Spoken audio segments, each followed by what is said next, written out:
Hey guys, it's Timothy here, back with my set review of Aether Revolt, looking at the black cards this time. Keep in mind, just like with the blue cards, this is an artifact-heavy set, so there may not seem like there are that many actual colored cards, but keep in mind those spots are being taken up by artifacts, so the artifact portion of this review will be a little bit larger than you would expect from most sets. With that being said, we're going to jump right into the black cards. I had a tough time evaluating a lot of these because they're very synergistic cards, a lot more so than blue was. Blue has a lot of improvise going on, and so does black, so we'll see a lot of overlap in the way that I review these cards here. But I'm interested, as always, to hear what you guys think, so if you would comment, like, subscribe if you want to, that's awesome, but if you want to comment, I'd love to hear what you think of some of them. If I'm under-evaluating or overrating a card, please let me know what you think so that we can talk about it and come to a consensus, or at least agree to disagree.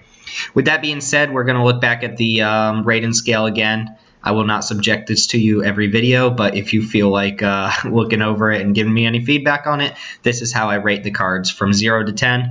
If you already saw the blue review, then you already know this. But 0 being virtually unplayable, and we're going to work our ways up all the way up to 10s. Just because I have these numbers doesn't mean there will always be some card in these spots, so there may not always be a 10, there may not always be a 0. It's just whatever the cards happen to fall in. And then the last thing I'll mention, again, if there is an artifact that has a black activated cost or is a card that really only fits in a black deck, it will be included in this video, even though I will decide whether or not to include it in the artifact video again. But those cards rarely see play outside of their own intended color, so it makes sense to evaluate them with the actual color. With that being said, let's start off with the worst of the worst, and yes, there is what I consider an unplayable card here. Now, be thankful here because Kaladesh had a lot of unplayable rares. If you look at cards like Madcap Experiments, Gear Per Orrery, Dubious Challenge, Lost Legacy, you see so many rares that are just so disappointing. And with the power level being as high as it is, you do not want to open one of these rares. I can say there aren't a lot of those in Aether Revolt, but we do have one here. Secret Salvage, for those of you who skipped over the card, it's 5 mana total for a sorcery that lets you exile a non-land from your graveyard, and then you get to search your library for any number of the same card. Now, the problem with this, as cool as it sounds, is you're not very often going to have multiples of a good card, and if you have multiples of a bad card, it's really not worth 5 mana to go fetch them out. Even if you do have like 3 copies of a decent card, this is still expensive, and you have to have the card already in your graveyard for this to be relevant. It's too expensive, it's sorcery speed, it's very conditional, and even when the condition is met, I don't think it's a particularly powerful card. My advice: stay completely away from this card. Don't try to make it work. Even if you have multiple copies, don't jam this card in your deck because it's pretty poor at what it does, and it doesn't do very much at that. So we'll leave that one alone. We'll say don't play it, and I would be very, very unpleasantly surprised if this card actually went up in value over time. I think it's going to stay a 0 for the remainder of the format, and it has constructed purposes written all over it. Moving on, the 1s here. Now, this is a card that actually probably will play out much better than I'm giving it credit for here. It's the type of card I'm very rarely happy to put in my main deck, but the card is actually probably decent. Now, 4th Bridge Prowler, it really preys on 1 toughness creatures, and if you look at the set overall, there's a decent number of 1 toughness creatures, and if you account for Thopters and Servos and other 1 toughness tokens, 4th Bridge Prowler probably does a good job in the main board. The problem is it's so low impact when it's not doing anything that I don't really like drawing this card. It makes for a terrible top deck, which is why I don't generally run 1 mana 1/1s in the first place unless they have a very powerful effect.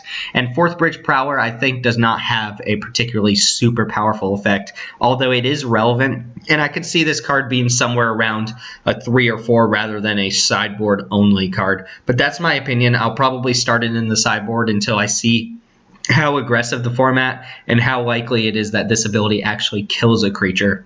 Just minusing something for the turn is not really relevant throughout most games, and it also doesn't have any relevant creature types and doesn't work with really any artifact synergies here, so I'm not impressed by the card at all.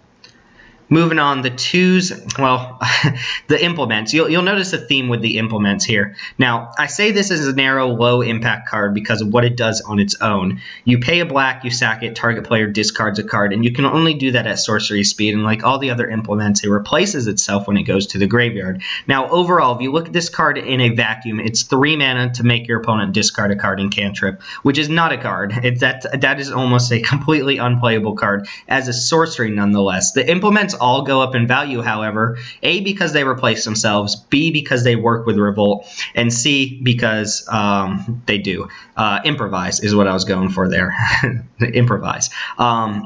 With that being said, this implement actually probably works in black pretty well and is probably closer to a 4 like an archetype staple where you need artifacts that are worth sacrificing. And I'll say that for a lot of the cards coming up, especially when it pertains to sacrifice engines, is that those sacrifice engines are really only good if you have cards that you want to be sacrificing, and the implement is the perfect card to sacrifice. So if you're using this and not activating the ability but you're using it as a sack fodder, it's okay card. And then it also has the condition to, you know, take a card out of your opponent's hand, which is much better against control decks than it is against a lot of average decks. If you're playing this just as 3 mana to pitch a card from your opponent's hand, it's not good. But if you're using it for synergy, you could do worse. But as is, I'm not happy to include a card like this unless I know it's going to do a lot in my deck. And keep in mind, it also works with Revolt pretty nicely, which black does have some pretty decent Revolt cards. Moving along, we have what I consider weak and replaceable playables. These are cards that, if I had to include them in my deck, I'm probably not very happy with them. Out of the 3, I'll say Resourceful Return is probably the one that I'm most likely to be impressed by, or the one that I'm underrating the most. What it equates to in most decks is 1 in a black to return a creature from your hand or from your graveyard to the hand and then draw a card, because almost every game you'll have an artifact on board, and that equates to a 2-for-1 here, which is pretty decent. However, these sort of effects, I've seen them in the past, and every time I play them, even if I'm drawing the card, they're not very powerful. They are 2-for-1s. They draw you at least 1 relevant card, but I think I'd rather have Fortuitous Find than this. Obviously, this one is a little bit less expensive, but I think the selection on Fortuitous Find makes that a decent long game card. Now, with that being said, Fortuitous Find is intended for longer games. It's very good in grindy matchups, whereas Resourceful Return is a card you could play in any matchup and be reasonably happy with the results. But I'm not a big fan of Raised Deads, and I don't think I'll be a big fan of this one, even though I do see it as probably a little bit higher than a 3. Defiant Salvager is one of those sack engines I talked about, but it's completely nerfed by the ability to only be able to sack things at sorcery speed. Keep in mind, sacrificing things is black's way of letting Revolt work, and Revolt is not super heavy in black, but it is relevant. I said this already with the implement, and you'll hear it at least 1, maybe 2 more times throughout this video. The sacrifice effects are only good if you have cards you want to be sacrificing. Normally, this sort of effect is great because it lets you do something with creatures that are about to die and convert them into 1/1 counters. But as is, this card requires you to be doing too much to make it a relevant threat. Obviously, sacrificing a creature to turn this into a 3-mana 3/3 is not the worst, but it has to be a creature that you weren't planning on doing something with already. And the same goes for artifacts. You can go pretty big with this creature and servo tokens, but there are just other cards that do it better. And I absolutely hate the fact that it's sorcery speed only, which I think puts a big damper on this card's capabilities. And then finally for the 3s, we have Augmented Automaton, which is just a very low impact creature overall. Should probably be a 2, but if you think back to creatures like this, sometimes they're good in a format, sometimes they're not. I've heard the comparison to Sludge Crawler, and I think the reason Sludge Crawler was really, really good as opposed to just a mediocre card is that it was too colorless, and it was in a format where the long game was really pushed and there weren't a lot of super aggressive decks. I think this card will lose a lot of value compared to Sludge Crawler because there are bound to be some very aggressive hard-hitting decks, and I don't think you can afford to keep up tons of mana to make your 1-drop relevant. If you have effects that are good with this, maybe you have some improvised cards that, and you're heavy black with artifact theme to it, then I could see including this card in my deck, but still, even then, it's a weak card on its own. It needs other synergies to really even push me towards wanting it in my deck.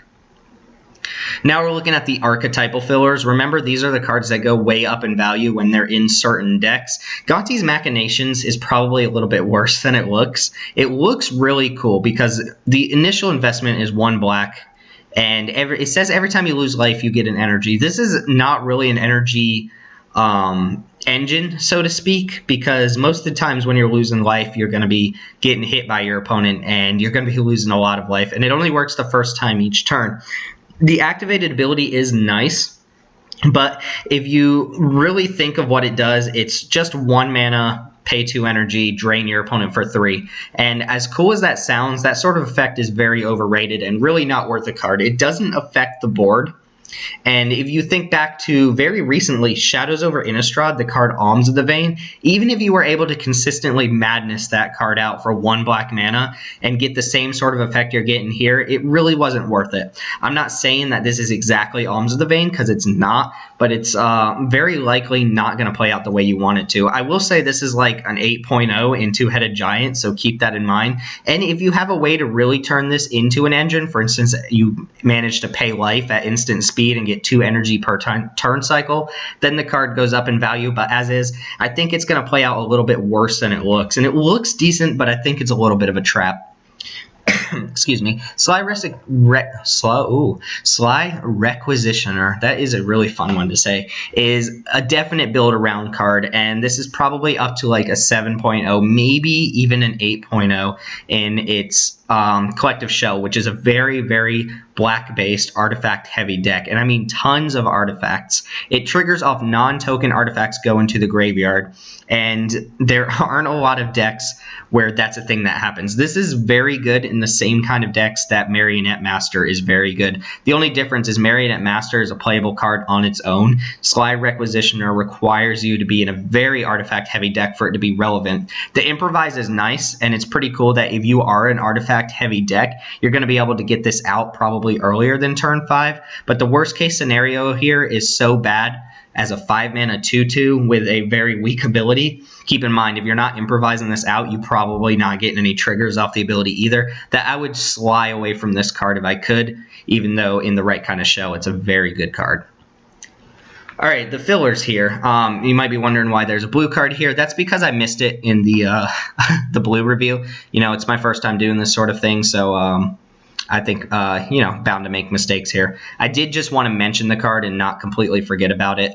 Illusionist Stratagem is blink 2 creatures at instant speed and draw a card for 4 mana. It is worth noting in blue that blue doesn't have a lot of significant enter the battlefield triggers, but rather this is a blue card for non-blue decks or blue X decks. If you're blue-white, that's where it really shines because white has tons of great enter the battlefield triggers, and doing them at instant speed is great. Not to mention this can save a couple of your creatures. So if you're a fan of acrobatic maneuvers, I think this card will be pretty good. But there are some times where the card just isn't that great, and it's just a glorified Displace, which if you remember Displace from Eldritch Moon, it wasn't very good. Renegade's Getaway is just a filler kind of combat trick. It's going to save your creature. You're going to get a servo token, but it's not going to do that much. It does work on any permanent, but I don't see it being relevant outside of saving a creature too often. And if you compare this to cards like Subtle Strike and Rush of Vitality, I think those cheaper instant speed combat tricks are just better than the Getaway. Even though the Getaway is a card I would play one of, probably at most, if I had a very aggressive black deck. Ironclad Revolutionary is an interesting card because it looks nuts, but it's probably actually not very good. It's 6 mana total for a 4/4, and you can sack an artifact when it comes in to give it 2 counters. An opponent loses 2 life. If you have artifacts worth sacking, again, you need something that you're okay with sacking, not just, sacking a 2/3 to put 2 counters on this or something like that. That's not really an even trade up. Then all you're really getting is a 6/6, and a 6/6 that deals 2 damage is okay, but not all it's hyped up to be. Not so much that this really needs to be an uncommon at all. If you think 6 mana 6/6 is just not as strong as you would think, especially with vehicles flying around in this set. They're usually bigger than 6 power creatures by the turn 6 comes around, which is why when you look at a card like Calprowler from Kaladesh, it's just very unimpressive. You don't even want it in your deck half the time. And then this card's even worse than that sometimes because you won't even be able to sacrifice an artifact some percentage of the time, and then you have a 6-mana 4/4, which is, you know, basically conceding the game at that point. Alley Strangler is just filler. I don't really know what else to say about it. It is just filler. You could do worse. You could most certainly do better. It's like the first card on the chop and block. It does go up in value if you have the Aetherborn Ward, which we will talk about later in this video. Fenhauler is probably closer to a 6 than I'm willing to admit because, and solely because of Improvise. If I keep comparing these Improvise cards to Gearseeker Serpent, and Improvise is a little bit worse than Gearseeker Serpent's ability, you know, affinity for artifacts, so to speak. But Fenhauler is a pretty decent bonus if you can power it out by turn 4 or 5. Anything after that, it's not really great. And it's just overall not like an impressive creature. I don't think there's a way to really get it out by turn 3. I guess you could play up to 3 artifacts by turn 3 and then turn 4. I have no idea. I don't see it happening. But I guess it's like it's possible. Fenhauler on turn 4 or 5 is a pretty big beat-in, and I'm really just considering this as flavor text, even though that will be relevant again some percentage of the time. But as is, I don't think this card is like anything impressive, but it is a decent high-end black card if you need one in your deck. And then finally, Night Market Aeronaut. I was talking to a friend about this card, and he thought it was very, very good. I think it's pretty poor. It does have the upside of being a 3/3 flyer a decent amount of the time, but you have to make Revolt work here, and this is the type of card at the type of mana cost where you don't have a lot of open mana to do busted crazy things like sack something using mana and then also play a 4-drop. What you have to do normally to get this work out is probably make a really bad attack or just be willing to trade off a creature, which is fine. If you get a 3/3 flyer out of the deal, it's okay. Not to mention the 1/1 counters are relevant in green-black specifically. But I don't think the high end is worth running it every time because there's a decent amount of times, maybe a good half, maybe less than half, this is just going to come down as a 2/2 flyer for 4, which is very below par and is not a very impressive play at all. So I wouldn't say avoid this card, but I'm certainly not clamoring to have it in my deck very often. All right, the 6s. Now, this is where I want to be. This and beyond are the cards that I really want in my black deck and the cards that are starting to push me towards black. The 7s are the cards that usually tell me black is open. The 8s are the cards that I want to be first picking, and anything that's an 8 or higher are cards that I'm actively hoping to open out of my packs. Yahenni, I don't know how to evaluate this card. Haste is very weird on a 2/2 for 3. It's not like you're going to be able to play this and also kill off a creature most turns and then make it a 3/3, which is basically where you want it on curve. It does have very relevant abilities, though. Being able to sack a creature, this time at instant speed to make it indestructible, is pretty nice if you have creatures worth sacrificing. Notice you can't sacrifice an artifact with Yahenni. And then the second ability lets it kind of grow over time. Now, what Yahenni does let you do is play a 2-drop on turn 2, follow up with Yahenni before combat, and make an attack where otherwise your opponent was probably very likely to trade off, but now they're very unlikely to trade off. So the Yahenni lets you get kind of extra damage in there some amount of the time. Otherwise, I just don't see it working out 100% of the time where this is just going to be a great card, but I do see it being a very good card, and I don't actually see cutting it from my black deck. I think other cards would have to go before this, or I'd have a very busted black deck if I had to draft Yahenni. Now, what Yahenni also does is enable your instant speed Revolt cards very well. There aren't a lot of instants with Revolt, but the ones that are good, including one we'll talk about in this video, really want you to be playing a card like Yahenni where you can actively get rid of a permanent off your side of the battlefield at instant speed, preferably on your opponent's turn. Aether Poisoner is a very good common. It's just a 1/1 death touch for 2, and even at 2 mana, that's a decent card. It gives you energy, which can be used for itself or other things. Black isn't the best at using energy, but obviously you're probably playing like black-green or black-blue, where the energy will be more relevant. And then finally, sometimes this gets to attack and make a servo. It's always going to trade off for something, which is pretty sweet, and it's going to leave something behind the first time it attacks. And your opponent just may be disincentivized to attack your death toucher, so you may be able to generate multiple servos over the course of the game, which is a lot for your little 2-drop guy. So I like this guy a lot. I like him a fair bit more than a lot of the other cards in this cycle. As I've stated, I do not like the blue card very much, even though I know some people do. And I think the black one's a significant deal better than the blue one. Foundry Hornet is the type of card that looks like sideboard material, but it's already a decent stat line on a flyer. I've mentioned before that a 5-mana 3/3 is what I'm looking at for a flyer, so you can imagine taking away a mana, taking away a power is not that significant of a difference.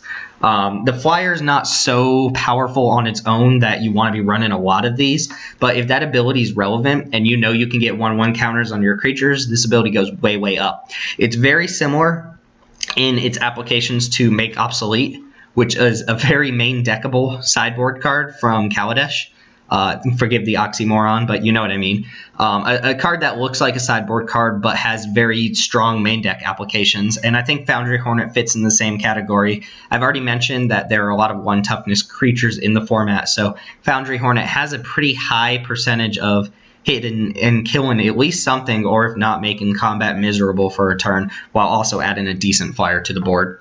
And then finally, we have some removal spells here. Cruel Finality is just a decent card. It can be used as removal, or it can be used as a combat trick, and stacking the Scry 1 is totally worth the extra mana. It's not like premium removal where you're willing to first pick it, but I do think it's a pretty solid card in black.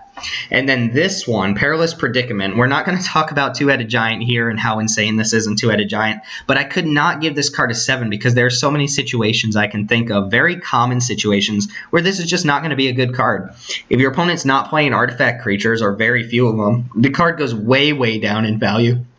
A 5-mana Edict, and for those of you who don't know, when I say an Edict, I mean an effect that makes your opponent sacrifice a creature. A 5-mana Edict is not great, especially when your opponent gets to choose the creature that gets sacrificed. If they're playing, like, you know, all of these little commons and uncommons that make Thopters and Servos, this card goes way, way down in value.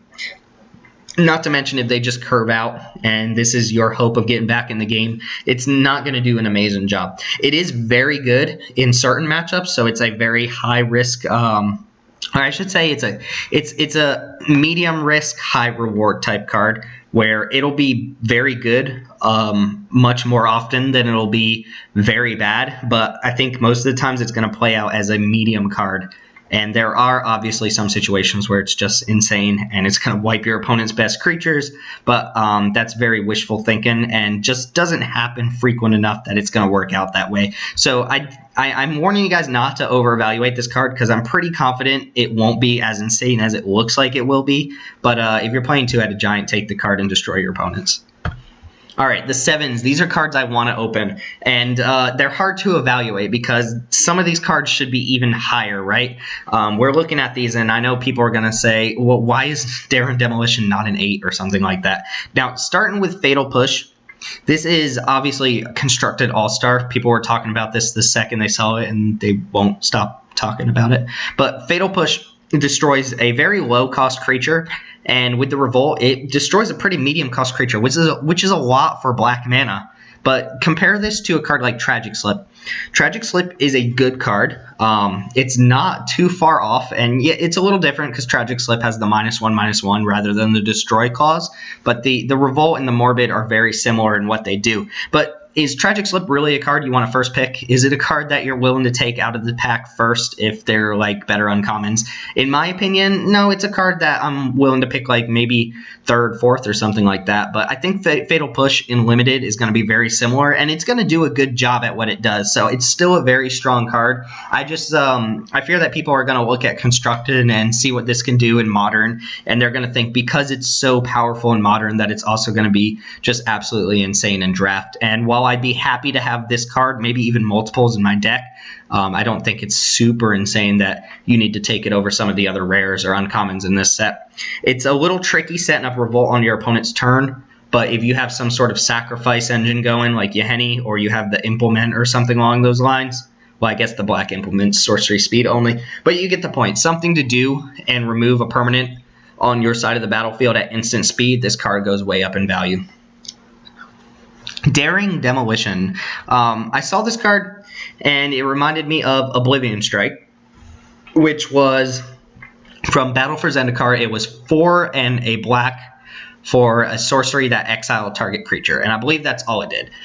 This is not too far off from that. It's unconditional removal, so it kills something, but it kills creatures and vehicles only, and sometimes that'll be great, right? Black, first off, doesn't have a lot of really good ways to deal with vehicles. It needs instant speed removal, and it needs very specific instant speed removal, like destroy target creature. Given a vehicle minus blank is usually not effective because of how high power and toughness they are. But having access to vehicle destruction in black is very good, especially since vehicles are kind of quote-unquote immune to sorcery speed destruction. Daring Demolition gets you around that. The card is also very good against creatures. You know, just being able to kill a creature is good, but 4 mana sorcery speed is clunky, so I would take one of these and be happy with it. I would see it as a sign that black is open. I would take the second one and be happy with it, but by the time I'm starting to see the third one, it's really going to start clogging my deck down. I have to have a very, very aggressive deck for me to want something like this instead of Tidy Conclusions. And I think Tidy Conclusions is just all around better, but this one is pretty decent, and you know, I have to give it the nod here. It is probably one of black's all-star commons, if not the all-star common. So the card is good. I'm not knocking it for giving it a 7 instead of 8. I just think it's a little bit clunky, and being sorcery speed does hurt it. But hey, that's my opinion. Glint Sleeve Siphoner is in the same kind of boat here, where not the clunky boat, but the card where, or the type of card where I think it looks really good and it'll probably play out, but it needs things to be going in a certain kind of way for it to really, really do its thing. Now, a 2-mana, 2/1 Menace is already an okay card. That would be like an uncommon quality card. In fact, we've seen that at uncommon pretty recently in aggressive colors like red and black. It comes down, it gives you a 1 energy, which is not anything to like be super crazy happy about. But the real power of Glint Sleeve Siphoner is in the last ability. It is nice that Menace lets you kind of gather energy off the attack trigger, but I think this card is better in a deck where you can generate energy by other means. And again, throughout this entire video, we've seen, maybe 3 cards in black that are able to generate energy. Obviously, there are commons like the Death Toucher we saw, or Thriving Rats and things of that nature, but you need the energy cost to make this a very, very good card. Without it, this would probably be like a 6. And if you're consistently able to trigger this ability on your upkeep, this card goes up to about an 8. But on its own, if this is the only card you have here that's really energy relevant, on its own, it's probably just an okay playable card. All right, lots of 8s, and yes, I'm pretty happy with where I have most of these cards. So, Gifted Aetherborn, there's not a lot to say about the card except that it's just truly powerful. There was the possibility in my head of notching this down to a 7 just because it's double black, and then you're kind of left in the situations where, okay, if I open Gifted Aetherborn and I open Fatal Push, what do I take? And I think I would give the nod to Gifted Aetherborn just because of how super efficient it is as a 2-mana card. Double black, it will screw you over some percentage of the time where you just don't have access to double black on turn 2. But if you are heavy black, you'll play the card, and even if you're just like black is your secondary color, I don't see any reason why I would ever cut a card this efficient at what it does. Death Touch and Lifelink, both very powerful combat-related abilities, and works very nicely in black-green where you have access to things like Prey Upon and Hunt the Weak. Midnight Entourage is a card that not only is it powerful on its own as a 3-mana or a 4-mana 3/3 that replaces itself when it dies. Yes, you lose a life, but you draw a card. But it also kind of shapes your draft a little bit. There are picks, and I mentioned this when I was reviewing the card in the spoilers, but there are picks where sometimes you're just looking at 2 mediocre cards that are both like filler, and one happens to be an Aetherborn and one doesn't. If you have Midnight Entourage as an early pick, you're going to gear towards the Aetherborn card and include it in your deck most of the time. Not to mention there are some pretty decent Aetherborn if you're just looking at this slide alone on top of other cards that you could draft. So I like this. I'm less willing to go all in on the Aetherborn theme and just more happy if it pans out and I get multiple triggers. But the card on its own is pretty powerful. Battle at the Bridge is a sorcery, and that's really the only thing that hurts it from being like a 9. If this were an instant, it would be pretty incredible and would probably be a 9, but it's just very good removal as is, and that's kind of like an understatement, just very good removal. It's going to gain you a bunch of life. It's going to take down a creature pretty much all the time unless they can give it hexproof. And the Improvise is really doing a lot here to make the card go a long way towards kind of either stabilizing a game or make sure you stay ahead in a game. There aren't a lot of black Improvise cards, but the ones that you do get really push you to have a lot of artifacts in your deck. Battle at the Bridge is good without a lot of artifacts. It's just a playable card on its own, but the artifacts really help to enable the card. Keep in mind, you can tap servos down, you can tap Thopters, you can tap Puzzle Knots, Implements, so on and so forth, just to increase the amount of damage you're doing with X. And it actually isn't damage, it's minus, but the amount of life you would gain is relevant. Yahenni's Expertise, very likely actually just a 9, but there are sometimes this sort of effect is either too late or just not super relevant. If you look at, Incendiary Sabotage, you have the problem I'm talking about here. Incendiary Sabotage in red played out a lot worse than it looked because most of the time it just killed your own board, but it was a very good sideboard card against certain matchups, and if you weren't actually heavy red, then the card would be much better if you were playing something like blue with higher toughness creatures. I think Yahenni's Expertise is just going to be very good, and I don't see ever siding this card out, even in matchups where the -3/-3 isn't going to completely destroy my opponent. I think the card is just good enough that you'll play it all the time. And that can be said for almost every Expertise. As you'll see, I rate them pretty highly, and a lot of the value there is in the second clause, which lets you just cast a free card, which is insane, and I have no idea why it does that. But there aren't a lot of board wipes in this set, or sweepers, and you will grab a card like this whenever you see it. So I'd be very happy to start a draft off with Expertise. And then Vengeful Rebel, very likely, in my opinion, one of Black's best uncommons, maybe tied with Gifted Aetherborn. I'm not entirely sure where I stand on that yet. But at a 3-mana 3/2, you've got an okay body if you have to run it out as an attacker or blocker. And then you've got a Revolt trigger that you're actively looking to trigger. This is the type of card that you would make a bad attack, or you would be willing to trade off something you might have otherwise not attacked with in order to get that trigger going, because -3 on a 3-drop is very powerful, and this should put you a decent amount ahead and just present a pretty good 2-for-1 in most cases. And the thing I really like about Vengeful Rebel is that if you're not able to kill a creature with the Revolt trigger, it's just still an okay playable card on its own. 3-mana 3/2 vanilla is not the worst, but 3/2 vanilla with massive upside is one of the best cards I could ask for. This could very easily be a rare card in my opinion. All right, and we have a 9. Spoiler alert, no 10s for Black, but I see this as being just absolutely insane majority of the time. The reason, and I'll say this right off the bat, the reason that I do not give this a 10 is because it doesn't protect itself in any way. I guess you could say the discard ability is pseudo protection from sorcery speed removal, but not really, right? But look at all this card does. First off, if I cancel out all of this text here and just had a 7-mana 5/5, that would already be like a 6 or 7 as is. That's pretty powerful in a format like this. Improvise is insane on a card like this, and Improvise is pretty insane on almost every rare that Improvise is on, because I imagine in most decks, even if you're not heavy artifacts, I'm kind of going with the scenario that you'll be able to tap at least one artifact, and if you do, a 6-mana 5/5 flyer is even crazier. At the beginning of your end step, your opponent discards a card, each opponent discards a card. So you get almost immediate value if your opponent does have sorcery speed removal, and they're going to look like a real chump if they're holding it in hand as their last card. And then you get this activated ability where you get to just blow up your artifacts to kill off other creatures. And it's not irrelevant. This last ability is very similar to like those absorb type effects, or like Brood Butcher was a good example of this if you go look up that card from Battle for Zendikar. And obviously Herald is the type of card you're slam dunk first picking every time you see it. It's the type of card that you're drafting green-blue in pack 1 and you get this in pack 2 and you're like, well, I guess I'm drafting green-blue-black or something like that.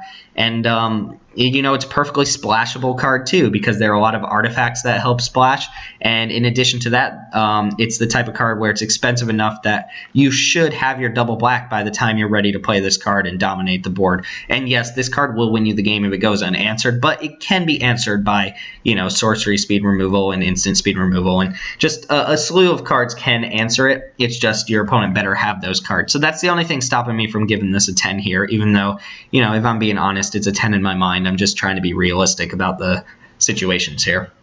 So, sadly, black does not stay with a 10. But, I mean, we'll call Herald of Anguish like an honorary 10 for now. Just so black can have a 10. But anyway, thank you guys for listening to me stutter for another 20 to 30 minutes. I really appreciate you taking the time out of your day to watch this. And most important thing, I would love to hear from you guys and see what you guys think of my evaluations. And if you disagree or totally agree with stuff, then let me know in the comments below. Anyway, I'll be back with green cards. Hint, hint, green's insane, just like it was in Kaladesh. And then we'll probably do red, wrap it up with white and artifacts, and call it a day. My goal is to get this all out by pre-release. That's coming up very, very quickly, and I'm very busy with other things, but I'll do my best. And if I can't get them out by pre-release, then I will do my best to at least have them out through the weekend so that you can use them towards your first drafts. So anyway, with that being said, my name's Timothy. Thank you all for watching, and I will see you all next time.